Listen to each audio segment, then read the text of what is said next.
Hi Virgo, this is Jav. Welcome back sa ating channel. By the way, Virgo, this is your timeless gabay tarot reading. Gamitin ang reading na ito bilang gabay lamang. Tandaan Virgo, ito po ay general reading.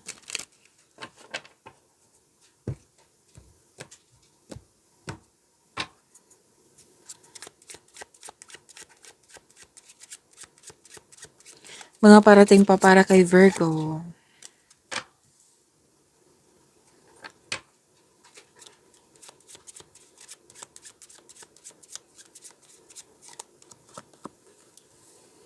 Virgo, you are feeling trapped, nagkaroon ng restriction. Yes, para ka nakatali sa isang bagay, sa isang sitwasyon, or sa isang tao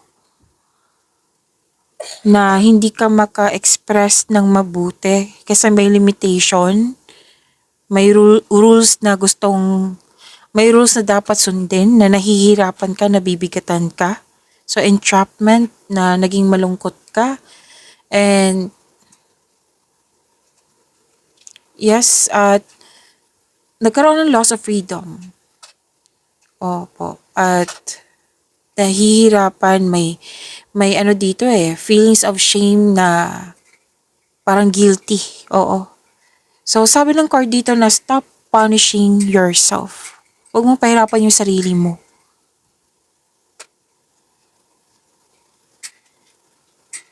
So, unable to express yourself nga, hindi makapag-express ng maayos. At sabi dito na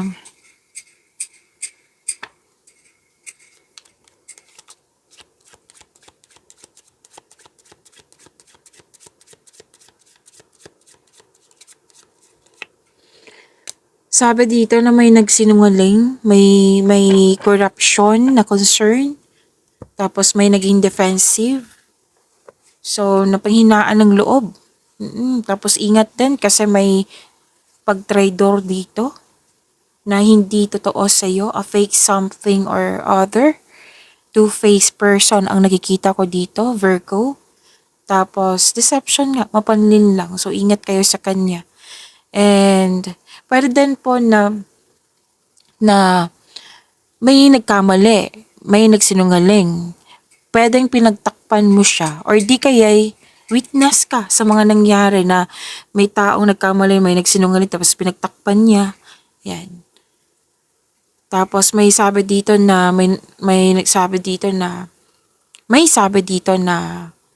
you're lying to yourself na that everything is okay. Like, okay ka lang ba Virgo when in reality it is not, na hindi talaga okay. Yan. At may sabi din dito na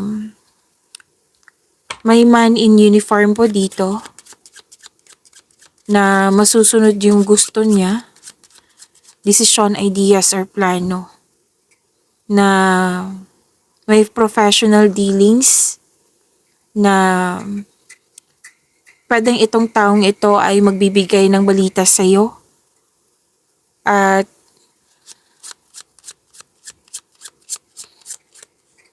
may ano dito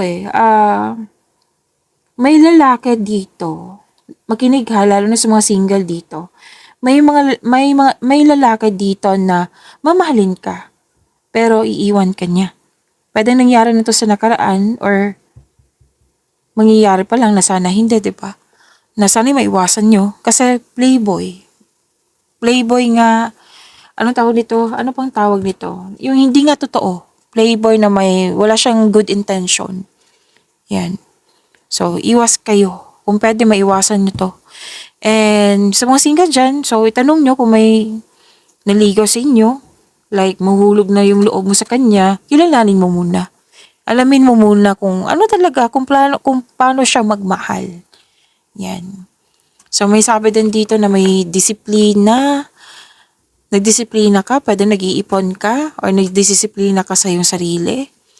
Like, fino-follow mo yung tama dapat, yung para sa'yo, yung kabutihan, pwede. Pero may nakita ko ditong nagkaroon ng disiplina sa pag-iipon kasi gusto mo magpatayo ng bahay or negosyo, structure kasi ang nakikita ko dito. And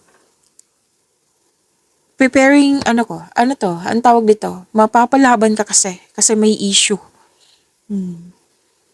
At sabi din dito, Virgo, na may special event, public event, may reception ako nakikita dito, wedding, baby shower, any kind of celebration, na may tagumpay kasi na kailangan yung lumabas para i-celebrate ito. At may sabi din dito na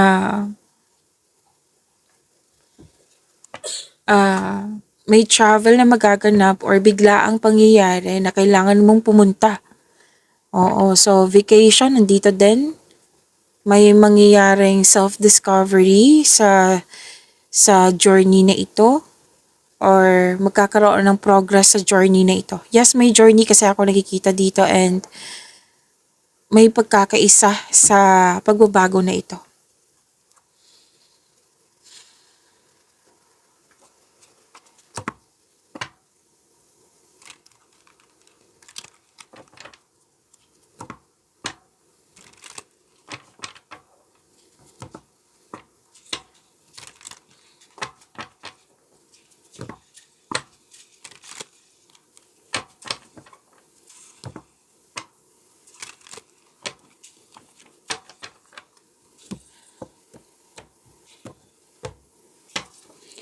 Maraming salamat po sa mga hindi nag-skip ng ads.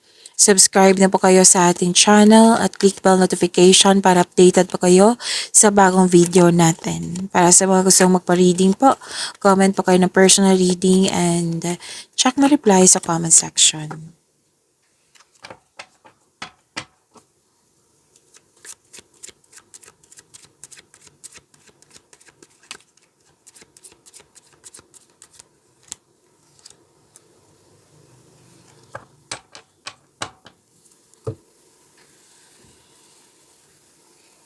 Energy mo, Virgo. Sabi po dito, mas lumawak yung ambisyon mo sa buhay, may future plan, may choices, may ambisyon o ideyang gustong gawin. So this card asks you na magawa ng plano para sa hinaharap. At mag-ingat lang po sa pagiging mainipin. Tapos may isang tao dito na very supportive sa'yo. Natutulungan ka ng taong ito para makamit yung layunin mo sa buhay. May nakita nga ako dito nagbigay ng puhunan para tulungan ka nga. At may bagong pasok sa relasyon, may travel na magaganap, may chances para sa paglago ng lalo na sa inyong karera, sa inyong career. Kailangan lang po ng kilos po, kailangan po ng action. And please know, itong pagbabago na ito is nakadestiny sa iyo at tinutulungan ka ng universe. You are divinely guided po.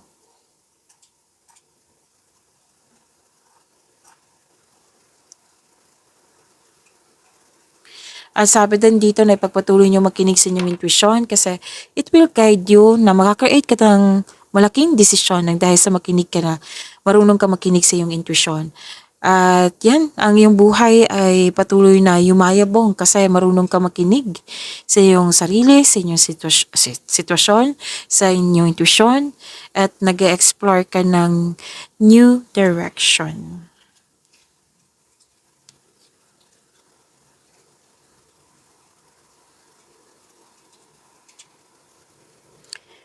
So this is wealth and nagkaroon ng generosity, nagkaroon ng financial stability. At okay, pwedeng naabot mo na yung financial maturity or di kaya magiging partner mo yung naabot na nagkaroon ng what I meant itama ko lang, may magiging partner ka na naabot na niya yung financial maturity. Okay? At taas ng tagumpay ito, lalo na sa kaperahan. So, ang katatagan ay nasa yung kamay na, hawak na. And, so, andito pa rin na may magbigay talaga ng puhunan sa'yo. Na may magbigay talaga ng tulong sa'yo. Hindi lang to sa material na bagay, kundi pwedeng moral support. Pwedeng nag-share ng idea sa'yo. Pwedeng nag-share ng experiences sa'yo. Yan, dalawang card na mismo nagsabi niyan.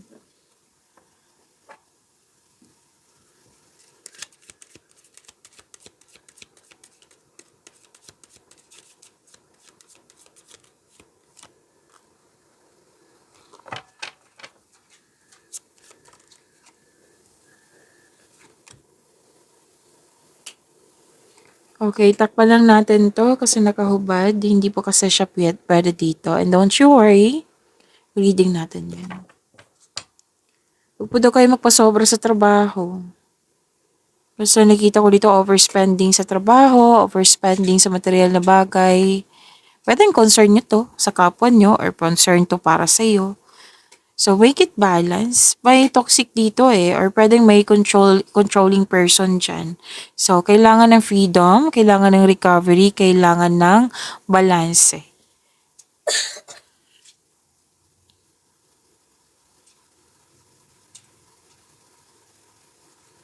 So, may dumating na pagkakataon, opportunity, na bibigyan mo siya ng agarang action kasi nga naka-align to sa passion mo. Tapos, sinabi din dito na mabilis umunlad yung negosyo mo, trabaho mo kasi, yun nga, marunong ka makinig sa iyong intuition, binibigyan mo siya ng action. Yes, sinabi nga dito na tumataas yung kita mo, sweldo mo. Oo, so magdadala ito patungo sa tagumpay, yung kasi marunong ka makinig sa iyong intuition. So may exciting opportunities dito na yun nga, bibigyan mo siya ng agarang action, which is lumabas dito sa inyong energy cards kanina.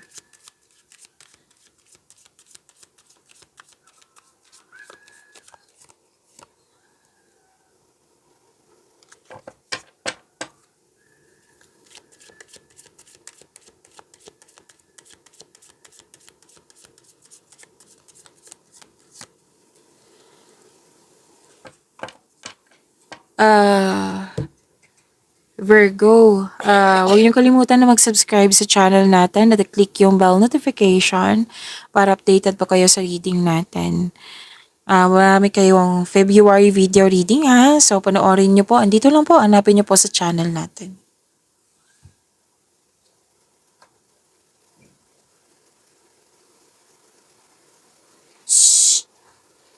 Okay, sa love life, self-love, partnership, and romance, may ano dito, aggressive na tao, na isang taong humahabol sa'yo ng labis. Or may parating na isang tao na masyadong malakas ang kanyang energy. So, sinabi ng card dito na kilalanin mo ng mabuti ito. Which is sinabi ko kanina dito, 'di ba? Lumabas sa yung card. Pasensya na po sa ingay ha. Kinausap ko lang. Okay, sana tayo. Yan yung sinabi kanina na kilalanin talaga ng mabuti. Itong taong aggressive, makulit, masyadong malakas ang energy. Kung pwede po, kung gusto nyo. Makinig din sa inyong intuition. Kasi sasabihin ng iyong intuition kung tunay ba tong taong ito sa'yo or hindi.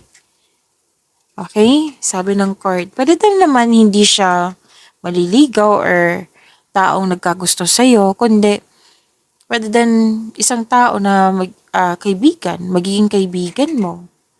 Yan. So, kilalanin ng mabuti. Baka may mga sinasabi siya dyan na naniniwala ka, alamin mo ng mabuti. At sabi din dito na